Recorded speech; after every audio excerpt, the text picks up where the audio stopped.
Hakar po tarik mentau benai kondat ki sangma Menteri Rangba Kejela ulalek jurep ik oxygen plant ke Bathamai Hanong Po Civil Hospital ya ke balabei tingka da ke UNDP ulai thu bon boru yakini ki oxygen plant hatura bar hajwai. Hagani ke jingne jurep laidon langru ba Meral Bonds aim MLA ke Nongpo bari DC ke Riboy District ikong RM Kurba.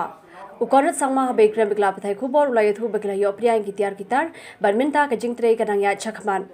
Ukerman bo onla pentre kamno hakatayo kabanwan. So we have received the equipments that have come in and the installation is going on as we speak. Now we just need to do the internal wiring and we need to do the internal internal piping of the buildings have to be done. So that will take a bit of time. We hope and expect that by early next week this particular plant will be functional.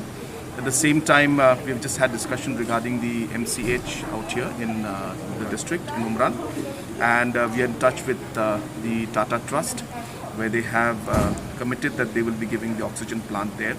So we will be setting up another COVID base in the MCH hospital, and therefore we need to be prepared so that if in any situation cases continue to rise, then we will need the required infrastructure, and of course the Riboy being very close to the Assam border and being the entry point and having a large industrial and other central government bases is an area which is very vulnerable. So therefore we need to be ready with all eventuality, and therefore on war footing these works are going on.